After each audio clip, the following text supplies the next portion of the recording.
shall we talk about COVID? Oh no, not COVID. I can't say the word. Banned. Shadow banned on YouTube. All right.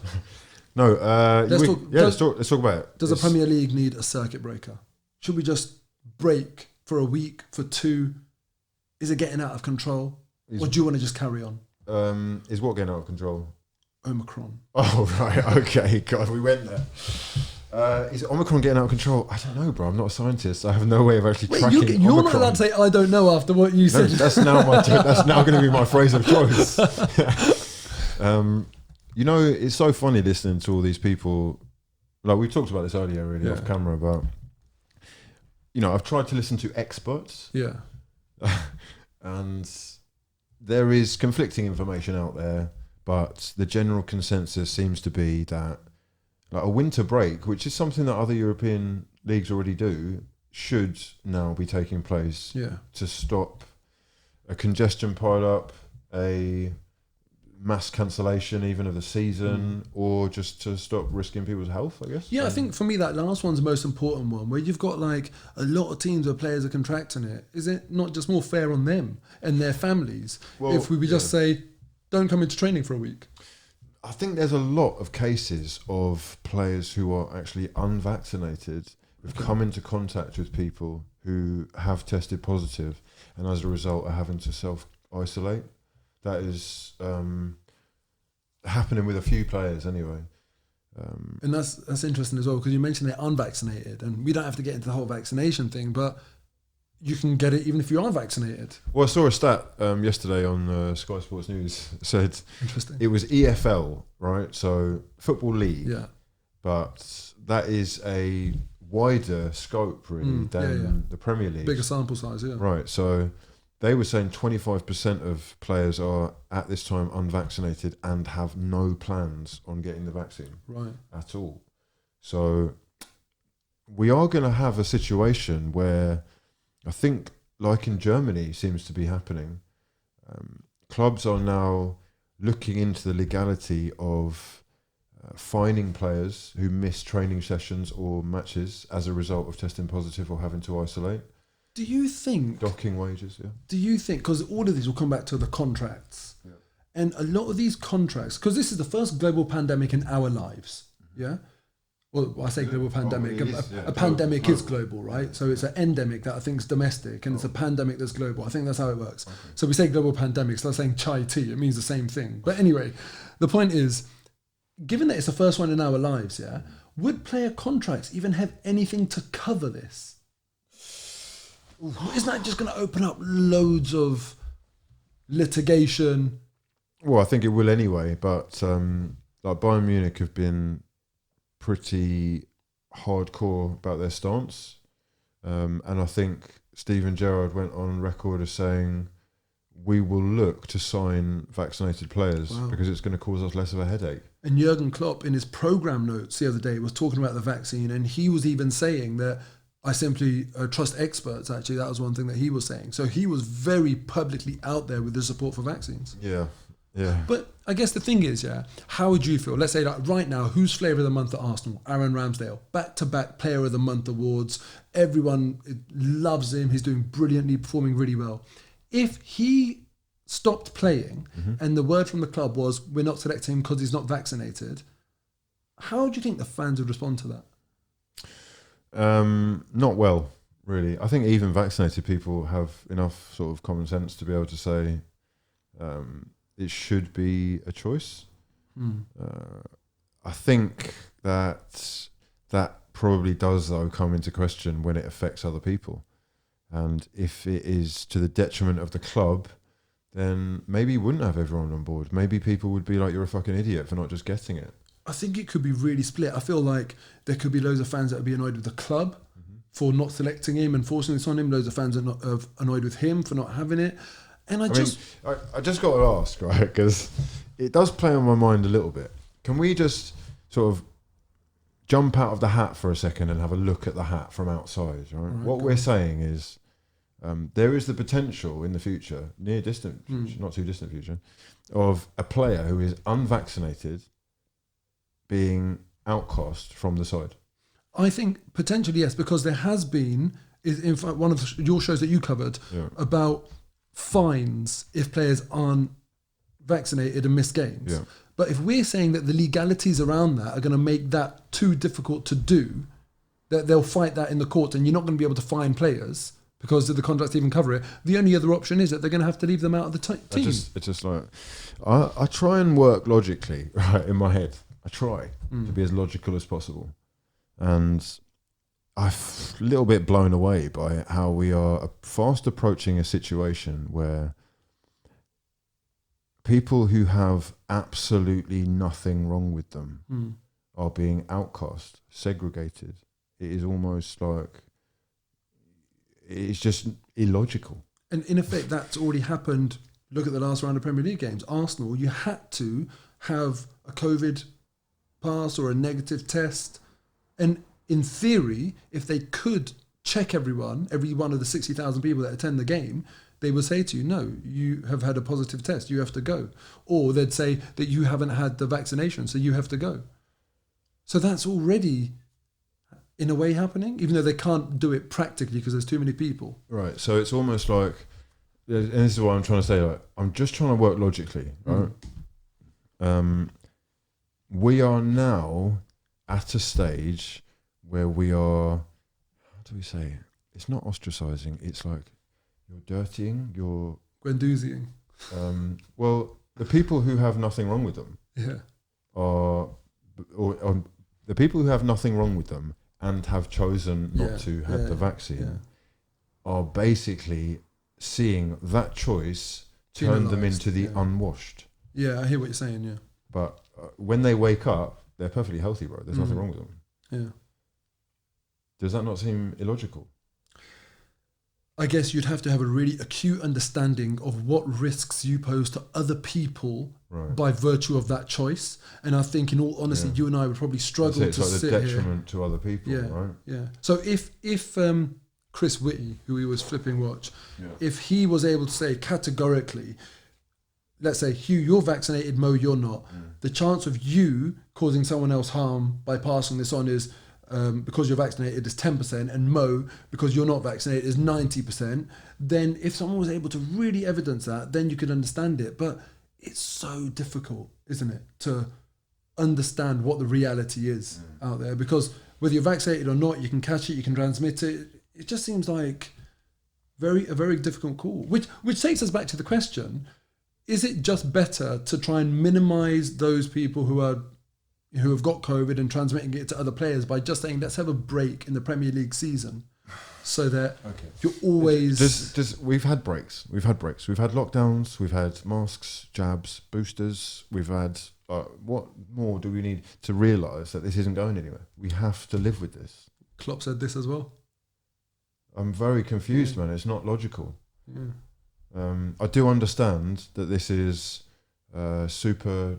spreadable. It is highly transmissible. Highly transmissible. Yeah. It's much more so than the original, whatever it was.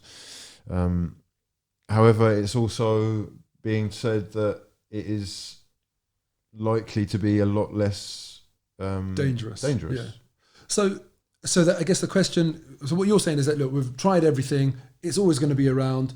This is the world as we know it. So can the Premier League exist with this? Yes or no? Either you've got to just say we just crack on, or you've got to say no, we can't play football anymore in this new world. I don't know. There's a lot of people that right now seem to be of the opinion that we should be just doing a break. But are you of that opinion or not? Or do you think it's going to make no difference? It will still come back.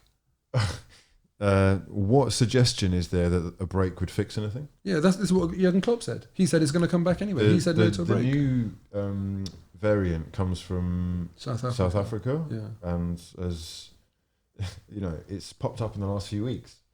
Like, you could have been on lockdown for 6 years and then it's just popped up. So it's not. I don't think a break is stopping anything apart from a pile up. Yeah, a pile up. Exactly that. I agree with that. So in the world of Premier League football, in that bubble, is it advisable to say, the numbers are creeping up, let's avoid them creeping up too high where loads and loads of games are being postponed and we just avoid the pile up? Because I have to admit, as a fan, I'm going to away games thinking I want to check the news before I leave my house. in case the game's been postponed. Oh, right, yeah. Yeah, that's where we are now. And that's weird. Yeah, I mean, that's the situation we're in, though, isn't it? Yeah. Watford fans the other day. Yeah, nightmare. That must have been an absolute nightmare. There would have been people that spent hundreds of pounds travelling and whatnot. Booked hotels, trains, this, that, the other. It's... I mean, that just reminds me of did you see the Champions League draw the other day? Oh, my God. There would have been people, because you know how it works. As soon as that draw goes, book the flights. Yeah. They're locked in. Yeah. Oh, mate. And then they redid the draw. Yeah. Oh, God. Even like more than that, like there have been times where, especially in the latter stages of a competition, you know which opponents are on the cards. You've already sized up the flights beforehand and you know exactly what flight you're booking, you know how much it's costing you, done. And I saw a Chelsea fan that bought their ticket, cancelled their ticket, and then they got Lille again. That's classic. Yeah, man. Right. Okay, well, I think, look, we don't know. I think that might be the name of the episode. Right. What do we know? And do you know what? The truth is, man, that there are meant to be experts dealing with this. Yeah. And we are sort of privy to that information, or at least whatever we're shown. But ultimately, we are sort of just watching this happen and powerless. A lot of people dealing with it are at parties they're not meant to be at, though. That also complicates it. Well, look, I mean, we're going sort of, off track here, I guess, but that is a huge part of it, isn't it?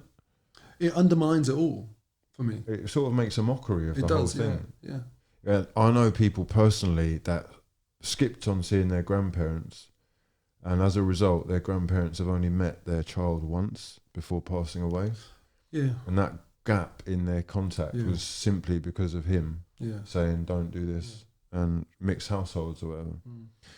I actually find that really disgraceful. It's funny because the first part of our conversation was all about leaders and leadership. And here we are now talking about probably the worst leader I've ever seen, It's like he's a parody version of himself these days. A joke. At times. It's mad. And I can only speak personally, right?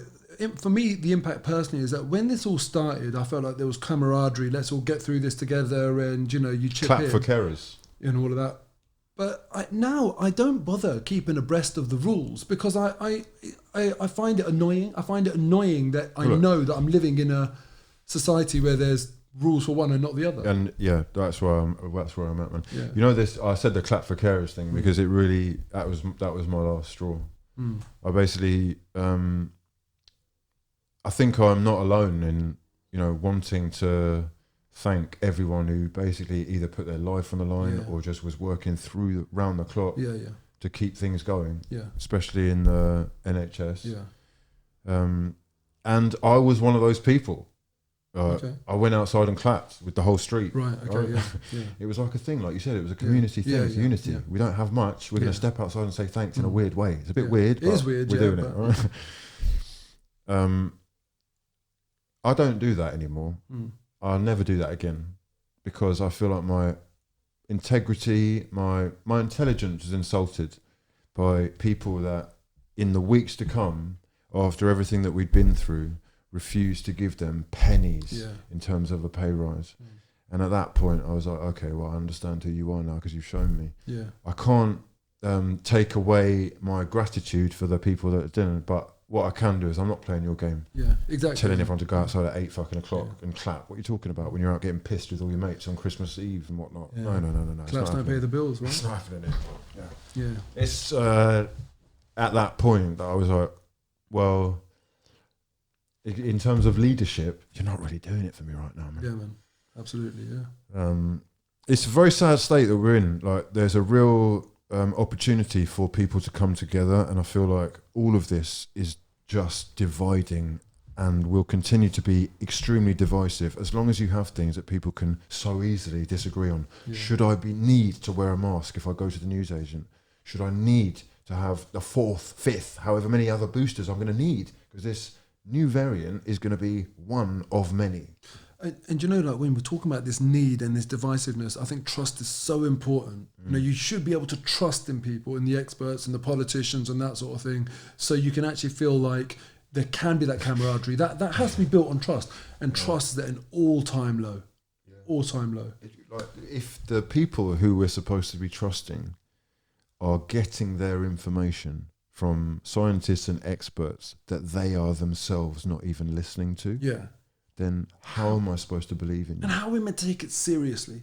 How am I meant to think that you guys are the closest to it? You're doing the briefings all the time. I'm looking at you telling me what to do. And so you're really close to it. You're living it. I'm just like getting the information when I want to get it. But you're living that because that's your role and you're not following it. So if you don't think it's important, if you don't think it's serious, then obviously it's going to have an impact. It's going to have a trickle-down impact on the people that are watching you. You know, the funny thing is, the trickle-down impact that all of this has kind of been irrelevant to me. I've, up until a point,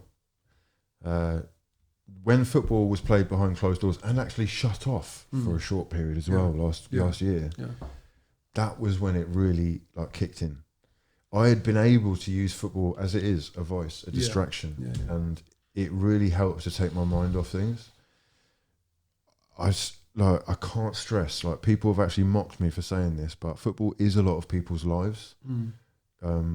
It's a massive part of my life. It is my livelihood. It is what I'm extremely passionate about. It is, you know, it has been the downfall of many of my relationships.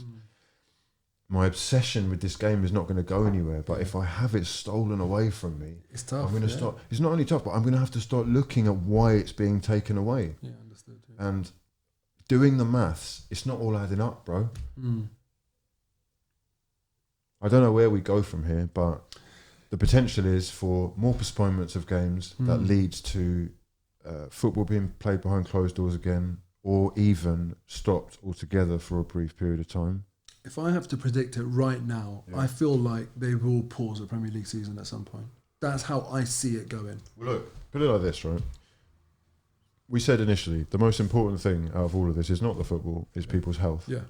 So it would be reckless if they saw that there was a super spreading thing going around and it was, you know, affecting, hurting, disabling, whatever it's doing to people, and they didn't do something. For them to blindly carry on, like, everything's fine, just come and watch the football, is not really going to wash. Yeah. And we have to, you know, you said earlier on, you kind of said, let's step out the hat and look at the hat. Yeah. We're talking about football. We're in the football hat. If we do actually step away, it's not essential. Okay, I used to agree with that. I can argue for that and against it. Yeah, I mean, like, I can tell you that is... Or there's more important things. Well, your health is the most important thing. Yeah. So, but what about if I say football is part of my well-being and therefore my mental health? No, without it, I will struggle and fall into a dark hole. There will always, I guess there will always be, with any decision, a group of people that benefit and then a minority that might not, or vice versa, right? So the overall health benefit to people, that's why you'd be taking the action to pause football. And unfortunately, yes, there will be people that will suffer as a result of that. But the reason you're doing it is for the masses, right? For their health. And the thing that I'd say is that if you can go and take a World Cup, which has always been done in summer, and purely for monetary reasons, go and plonk that in winter, then what that tells me is that there's always, where there's a will, there's always a way. So you can pause the Premier League season, you can do something, you can find ways of making sure that it can continue, whether it's behind closed doors or whatever that might be, or it can be, the calendar can be slightly changed, it can go on. Do you think that there's anything else that they could do? Because the integrity of the competitive nature of the competition, or the integrity of the competition, is at risk here. If I say to you, for 20 games, you can have 50, well, you might probably have 12 home games. 12 home games gives you an advantage over a team that have played 8 home games. Absolutely, yeah. Are we, by then, perhaps, let's say, for example, taking fans away, giving clubs an advantage? Or is it like, sorry, mate, but there's bigger stuff going on, you're just going to have to kind of get on with it? Yeah, I think it's that. I think it's the latter. Because you are saying that you haven't had home games and what home games are meant to give you with all those fans there, but just tough. It's unprecedented times, as everyone always says. Arsenal might also feel aggrieved right now. Against Brentford, we had issues in our squad, COVID issues in our squad. Oh, they should feel aggrieved. Yeah, they should. People may mock that again, but, it's entirely legitimate. We might still have got beaten. Doesn't matter. But the point is, that's why A.R.T.E.T.A, and I agree with him wholeheartedly, that he said, we need to know what you're basing these decisions on. Yeah. Why is it that some games get called off, other games don't? Well, the interesting thing regarding that is I've read that Brendan Rodgers has asked for a Leicester game to be postponed, but that it wasn't down to the amount of cases of that they had. Yeah. It was actually a combination of a couple of them, a couple of staff, and a hell of a lot of injuries. Okay. I think Leeds United are going through a very similar thing right now. They've got a mad amount of injuries. Something I've not seen in football that much. Right. They will struggle and have been asking again for the game to be postponed. And you made a really good point earlier, where I guess it just like off camera, where sometimes if you scratch the surface a little bit, there could be other motivations that managers might have to go for that circuit breaker. Oh, look, Eddie Howe is the classic name that comes to mind. Yeah. They definitely want January to come around as quickly as possible. Let's say, for example, we got shut off for 3 weeks. That suits them more than any other club in the league. And because that means that they've unlocked a transfer window, bags of cash to spend, and they'd rather play majority of their games after that transfer window. Have a whole new squad. Yeah, so I guess everyone's looking after their own interests. And it's funny because Liverpool played Newcastle and Jurgen Klopp said, we're not going to ask for a postponement with 3 players injured. Oh. One of those 3 players was Virgil van Dijk. Yeah. And I think, would you want to play a Champions League final without him? Would you want to play a match-winning title decider on the final day of the season against Man City without him? Or then would you say, no, I want all my players, I want a postponement? Or did you just think, Newcastle at home, we can take them? It's hard to trust anyone. Everyone's got their own motives, basically. It's difficult. Yeah. Anyway, let us know your thoughts. It's an extremely controversial, sensitive topic. I hope, personally, I haven't offended anyone by anything that I've said. I don't know if I would have done, but honestly, it's one of these things that I was trying to say is so divisive that people are kind of sometimes letting that get or cloud their judgment as to maybe what is best for the game or people. Yeah, it's a tough one. It really is a tough one. But I guess the one thing that we like, as difficult it is, the one thing that I guess we can agree on is that, look, if people's health is at risk, then prioritise that. So where are you standing then? What's your final say? What should be done from here on out? If I was the Premier League chief, and I'll answer it in that way because that's who the decision lies with, I would have a break, and that would be because there's only an upside to people's health if you have that break. There's no downside. Yeah. Right. So because they're not coming into close contact, they can stay at home. They can choose to. You're not mandating how anyone should spend their time. Interesting as well, because do you know what? My head works differently to yours. It's so funny. You're thinking of time off as time at home.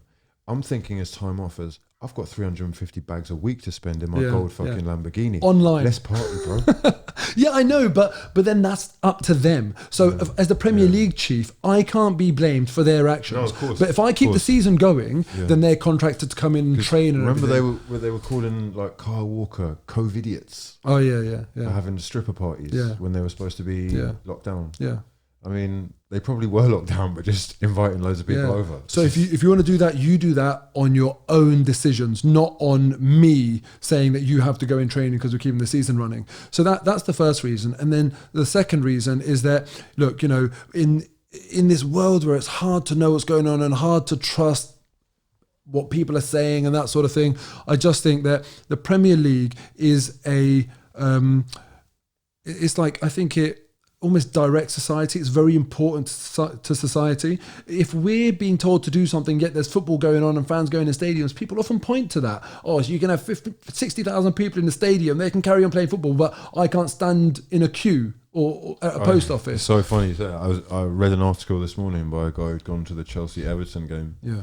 And he was saying the same thing. Yeah, so people point to the Premier League. Why are there so many people here? Yeah. All standing close to each other, hugging each other. Yeah. And the answer is they're here there for the football. Yeah.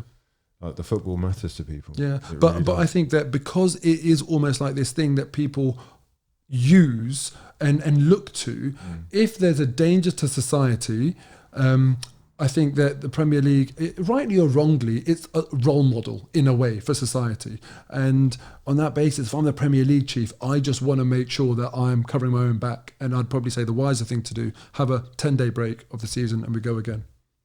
Okay, sad times. I don't know what we'll do without football. But I'll be gutted if it happens, though, yeah. Well, what did you do last time then? Just talk to my wife.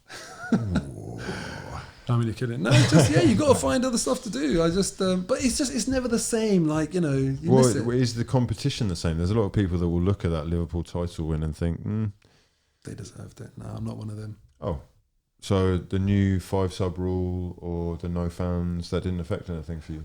Provided it's the same for everyone, obviously you do where it varies is how many home games have you had versus how many away games. That's the only thing where it's not the same for everyone. But 5 subs, it comes in at the same time for everyone, so everyone benefits. Does that not benefit the teams with the bigger squads? Of course, yeah, it does. But ultimately, you can understand the logic in it, and it still allows for that same advantage or disadvantage in the game. But the fact that a team has got better players and a bigger squad, that plays out in a season anyway. So I feel like that slight benefit within the game is not that material. And we didn't see a material impact in terms of league finishes or anything. Liverpool still won the league. It wasn't that someone else really let's say, for example, Leicester won the league in the COVID year. I'd then be looking for the links between COVID and Leicester. Right. But because it went true to expectation... They're super spreaders. Yeah, I don't know. So, I just think that, you have to roll with the punches and no one's always going to be happy. But, It's sad times, man, if anything, because it really does show you how much of a place football has in society. Yeah. Like the fact, I still find it amazing. There's like congregations of just mad amounts of people going to... like 90 places around the country every weekend. Yeah. Sometimes multiple times a week. Yeah. That type of investment in time, energy, money, all of that being sacrificed will be a massive hole in people's lives. And absolutely, for a lot of people who aren't lucky enough to have a fucking garden, aren't lucky enough to have a garden or space or, whatnot, it's going to get really difficult. Yeah. Anyhow, boy. Real downer we've ended on. Well, no, look, for now, Arsenal's games are on. Yes, and let's talk about Arsenal very quickly before we finish. Let's wrap this up. Let's talk about Arsenal. As it stands, we are 4th. I don't know if you're like me, but I'm like, what? How did that happen? We haven't been having a good season. Oh, okay. Overall, I look at it and I kind of feel like there's been a lot of issues. We had a really bad start, just on the back of a couple of defeats, captaincy problems, all sorts of things. But we're 4th, and that's above expectation. So how do you see it? Where are you with Mikel Arteta right now? Well, I don't want to say as before, right? But people do like to make their minds up. And I think a few people's opinions have been made up about Mikel Arteta, and regardless or despite whatever he does, he's not going to be good enough for them. Yeah.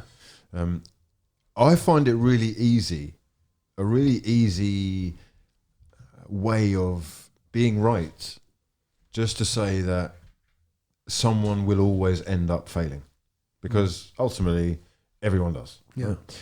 In every role, yeah, especially the manager's role, right? You have a finite period. Yeah, 100%. You can be Sir Alex Ferguson, Arsene Wenger. Your time will come to an end, and you will either, die young enough to be the hero or live long enough to become the villain. Yeah. And I find on social media especially that people have taken the easy way out a lot of the time because they don't like the choice. So with Mikel Arteta, I feel like the writing is on the wall for him in terms of a lot of people's opinion, simply because of his CV or lack of it. And also XYZ that we have seen throughout the last 2 years.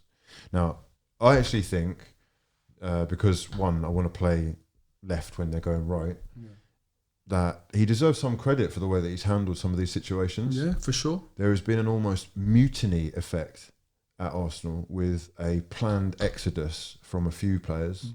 There have been some real rotten apples, sort of destructive personalities who've got, clashes with, or who just no longer belong. And washing your hands is not as easy as it is with friends in a phone book. Yeah. You can bet your bottom dollar that they are, doing their utmost. I think Kolasinac is a perfect example, really. Someone who is legally bound to his position and basically impossible to move. Yeah. So the fact that we're fourth, despite everything else, and that includes at the beginning of the season, I think is amazing. It is a little bit of a shock, but it's a season of two halves. We are an incredible team at home. Yeah. No team in the league has won more points from their home games than Arsenal. We're joint top with Man City. Yeah. Okay. That's mad. It's crazy. Okay. So that means if we can fix the away form, right, but where have you said that before, bro? Yeah, man. Because the last season that Wenger was here, I'm pretty sure we got 15 wins out of 18, 15 out of 17. Someone correct me in the comments, but it was bloody close to being a perfect record. At home. Away from home, leaking. Shocking. Yeah. And it's been much the same. Yeah, I just, the thing is, on one hand, like people in the comments might be kind of thinking, well, you could be sixth because teams have got game in hand. But it's always better to have points on the board than points yet to play for. But again, is that going to put us? We're right there, right? Yeah, we're there and thereabouts. So it doesn't matter. Sixth, we'll be 1, 2, 3 points You're off. 1 weekend away, and that's the key thing here. It's not necessarily that we're fourth. That position holds a lot of value. But the point is that we're there in the mix to finish fourth, get that Champions League spot. And I think that was above expectation for Mikel Arteta this season. When people said to me at the start of the season, what does he need to not get sacked? Wait, hold on a second. I've got to say I disagree with that. I'll be honest. Okay. I think we're kidding ourselves a little bit. We're getting carried away. That position it's a mirage of sorts. It's an illusion. And where you say we're in the conversation and fighting for the Champions League place, I would prefer to say we're in the conversation and fighting for the European places.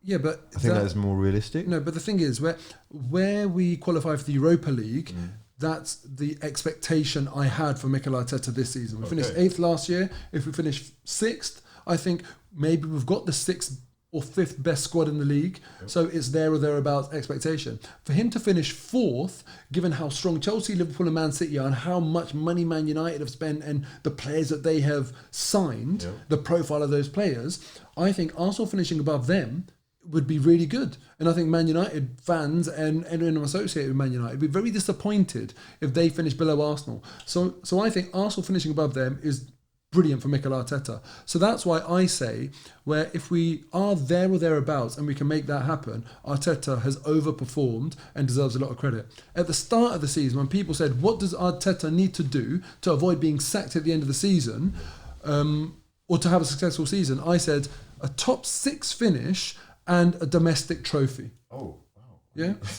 Yeah. All right. Because for me, Arsenal always have to win a trophy. Okay. That for me is just my expectation of Arsenal Football Club. I would never lower my standards on that. And we've even shown in the bad times, we can still do that. We can still churn out an FA Cup.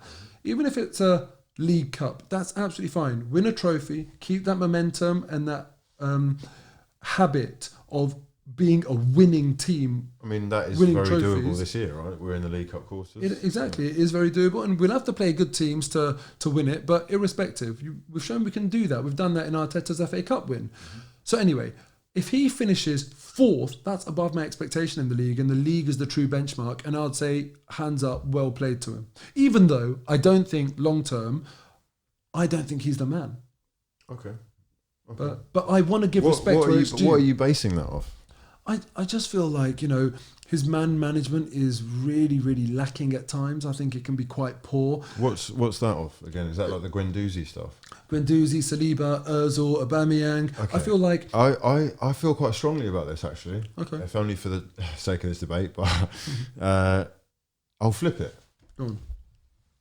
When Wenger was around, one of the things that he was criticised heavily for was how nice he was to everybody. Yeah. How many allowances he gave players, putting your arm around Ozil when he wasn't really turning up all the time, or just allowing people to sort of get on with their life more than actually being devoted and dedicated to the club. At least that's how it came across sometimes. We got accused of having no backbone, spineless. What I expected of Arsenal fans upon hearing the way Mikel Arteta has been acting is, wow, we have a ruthless coach who is not going to stand for any nonsense. If you are not 100% down to ride, you can get off the train because we don't need your energy around here. I don't care whether you're Guendouzi or Aubameyang, small fry or big fish. If you are dedicated and you show the willingness to, you know, like the pressing game, it's a big thing. Yeah. I'm not sure that Mikel Arteta can function without players that are willing to put themselves into the ground, run themselves into the ground for him. If you don't sign up to that, or you want to play at your own pace, or you've got other ideas about what you think's best, I'm not concerned about how much everyone loves you. I like the fact that we have a ruthless man who's saying, do you know what? This is the way it is. If you're not in, you're out. Yeah. So I like that to an extent, but do you know what? It's a really strange one, right? But what I actually want as a fan is to be lied to. Because that's wild. I know, but here you've got to hear me out. You've got to hear me out here. You know, when Arsene Wenger left the club said that they basically ended his contract early. You know, he had a 2-year deal. He left after 1. What I wanted to hear was that it was a mutual sort of thing that I wanted Arsene Wenger on board. I didn't want to know the truth. I wanted Arsene Wenger to be in control and of that situation. Yeah, okay. So that's an example where I want to be lied to. With the Aubameyang one, the North London derby last year, he did this with Aubameyang. Yeah. Since then, he's been pretty crap. And also now it's happened again. And I think to myself, it might have been one of those situations where I would have preferred to be lied to, where if you just come out and say, oh, he has been ill this morning, maybe I would have preferred that, because I only want what I think is going to benefit my team. Do you know why that can't happen? Unfortunately for Pierre-Emerick Aubameyang, he's not very smart. He can't be the sharpest tool in the box, mate. He can't. Unfortunately, if I have people that are on Holloway Road sending me pictures of you in your gold shiny Lambo and you're late, beeping people in front of you to get past the traffic because you know how late you are, and that is going around social media. Obviously, you're texting me pictures. That's going around the world, mate. Sorry, we have to go public now. Same way as if you're going to go frolicking off to France and want to bring your mum back, which is fair enough. Yeah. We've given you the allowance to do that. That's leeway. Yeah. We're trusting you as captain to act responsibly here. Sorry, mate, you're talking about your missing flights. I don't care if you're back at training on time. We've got stipulations now with the going around. You can't behave like anyone just turning up when you want. More to the point, you can't be getting pictured on social media with some random Barcelona don getting tattoos, because again, it's worldwide and you're not showing me up. You're not showing me up, the new boss at my job. No, I'm the boss. 2 things on that, The first one is the mantra of this whole thing has been, I don't know today. Yeah, that's come up a few times. What don't we know now? What we don't know is, why is Aubameyang being stripped of the captaincy? Because he went away and didn't come back in time. No, there's other stuff, bro. Come on. I know we don't know. Yeah. But I read that interview, man. I'm reading Fine. Okay, between the lines. Stuff that he's not saying. Okay. But I guess what bothers me is that I'd love to know what the reason was why he missed the flight. Is he just being a plonker, or did something actually justifiable? Missing flights, it happens. Life. But did something justifiable happen? You can't miss a flight just because you took your eye off the ball and you... What? See, your line of work is accountancy. I don't know how this works with your job, but say you've got a deadline. Yeah. What feasible excuse is there for you to be late with a deadline for work? And see, this is the second thing. If there's not a feasible excuse, did you inform your superiors? Because let's say, for example, I've got a deadline in my world and I'm not going to meet that deadline. As soon as I know I'm not going to meet that deadline, I'm on the phone or I'm sending an email saying, look, I need to tip you off now. Right. Yeah. Well, I'm going to be honest. As your employee, say I'm your client. Yeah. The serious people out there will say, "Oh, you're late. You're done." It's that simple. Well, it's not always that simple, though, is it? Because it depends. What's the cause of that? So there's 2 elements here. Is there a valid reason? If I say to you, "There's been a fire in the building. I've had to vacate," that's fair enough. Oh, okay. Yeah. Maybe to you, I guess. Yeah. I've had death in the family recently. Sorry to hear that. It's been really emotional. Yeah. But I've made damn sure that I kept doing my job because no one else is doing it for me, and I'm responsible for myself. And if I was working for someone else, I'd do exactly the same thing because they're expecting me to do that. And look, I'm sorry to hear that firstly, but I have to say that if I've got a deadline and like I've got a 9-month-old son that I love more than anything in the world, if something happened to him and he needed urgent attention, fuck that deadline. I don't swear, I just swore. Okay, that's the passion that my son. Yeah, that's the passion that comes out in my son. I respect that. So what I'm saying is that like I'd love to know the reason why Aubameyang was late, and then also, irrespective of the reason, you should at least be letting Mikel Arteta know. If he didn't let him know, doesn't matter what the reason was, then fair enough, you're late. You deserve to be dropped. Maybe he did. Yeah. Again, we don't know. I'd right? be curious, and that's His the thing. mum's I'd love been to ill. know. He's been ill recently. He's had malaria and apparently so maybe it is within the realms of possibility that something did happen. Yeah. My thing is, you're a multi-millionaire. You're trying to tell me that you cannot fix your schedule to adhere to the captain's responsibilities that you have. That's not good enough. I honestly don't care what the reason is. I do not care. You would have to be... No, I do care. Give me an example of something then where I don't want to hear about his son, because he's got kids, he's got a wife, he's got help if he needs it. So, but I can be as... I always say in life, right, there could be a million reasons for anything happening, yeah? So I'm going to come up with some stupid-ass reason as to why Aubameyang could justifiably be late, yeah?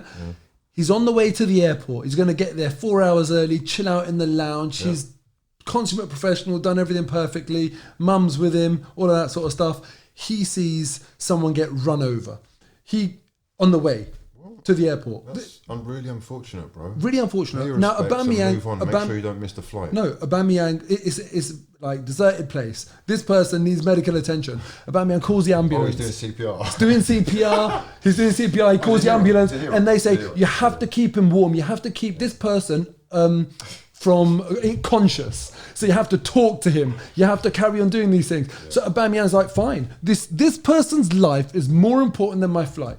If that was one of the million things that have happened, if that was one of the million things, and that's actually what happened, he doesn't deserve to be dropped.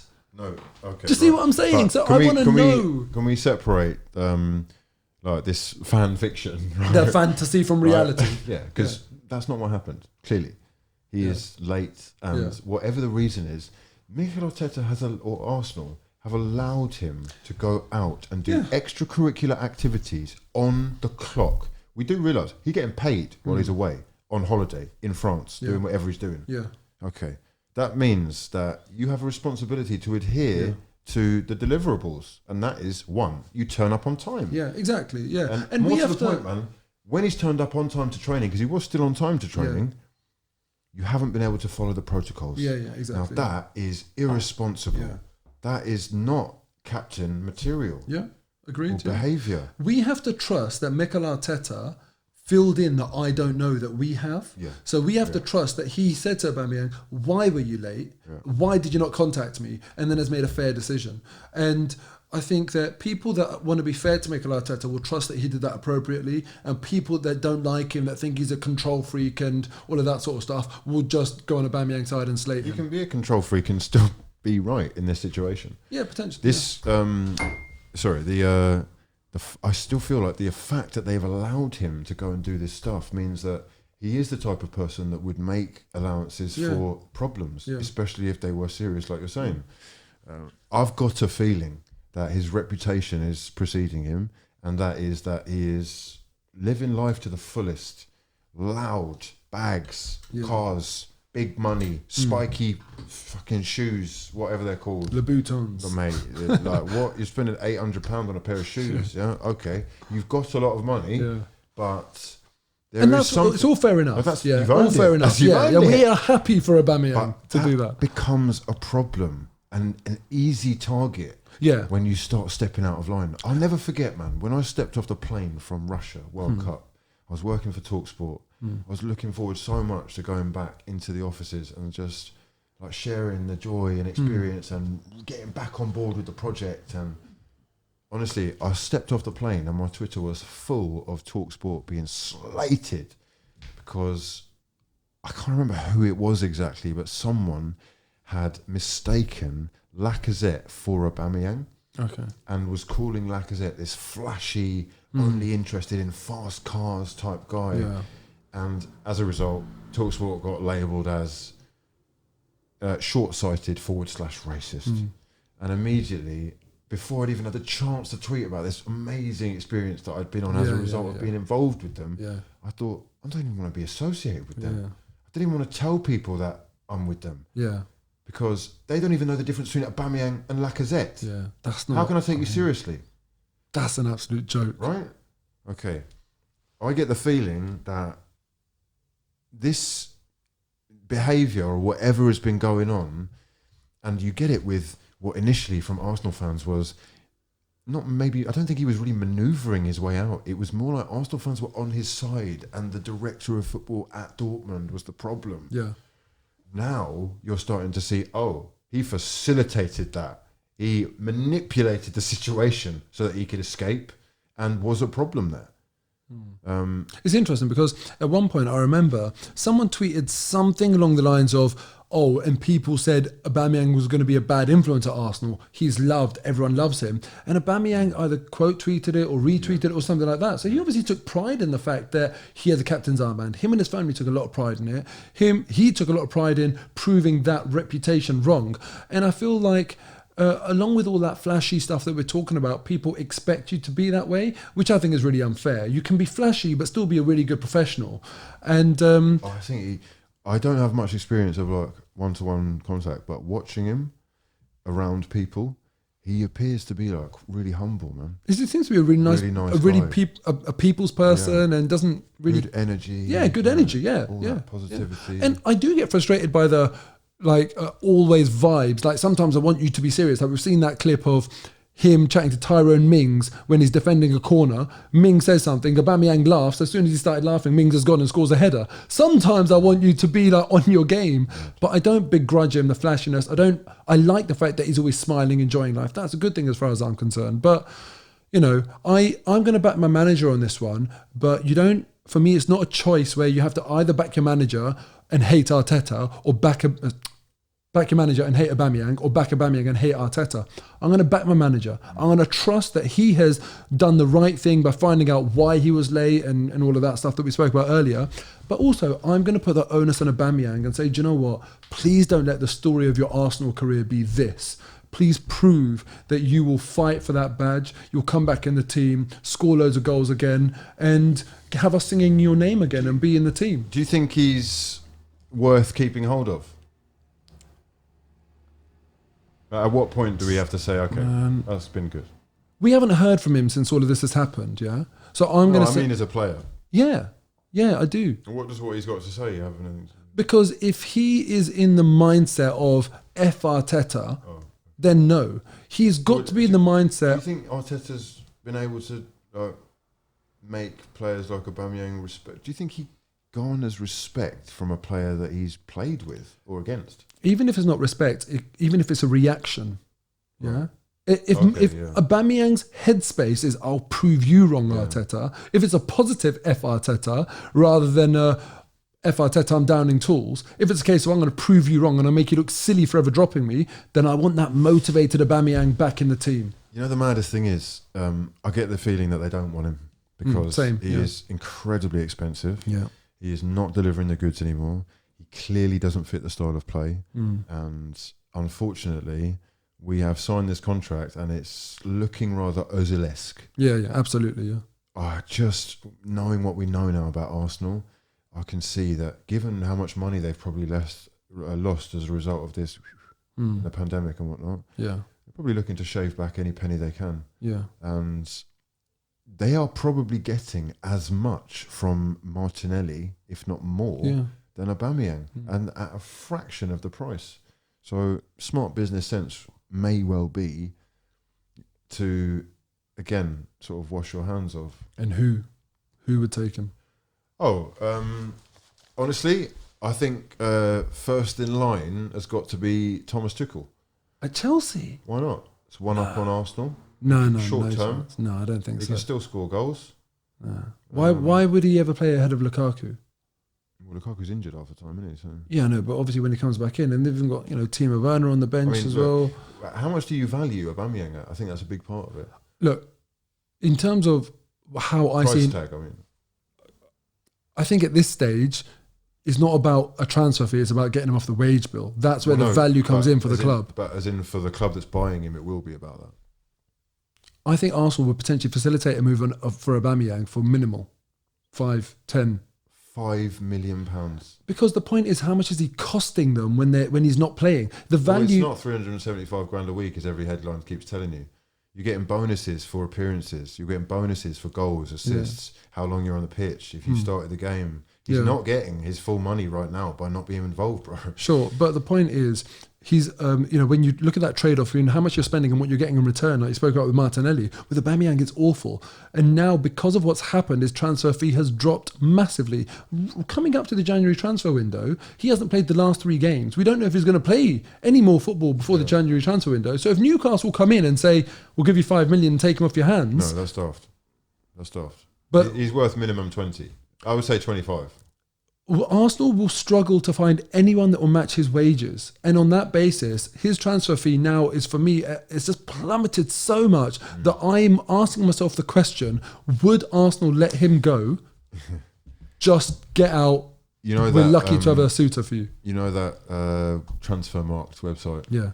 They had his value 8 months ago at £60 million. And it is now at 22. Okay. I know that these things are, nonsense really, but fun to look at, and the plummet is unreal. Yeah, exactly. It's just unbelievable. Yeah. Anyway, well, look, Mikel Arteta, in summary, you saying he's made the right decision here or not? Do you think they dealt with it in the right way? There's a lot of people that say, I would have kept it private. I would have kept it private. Okay. I always would have kept it private. But this is the thing that I say. Eventually you have to go public. Yeah, I would give player an allowance. I'd protect them. I'd keep it internal, blah, blah, blah.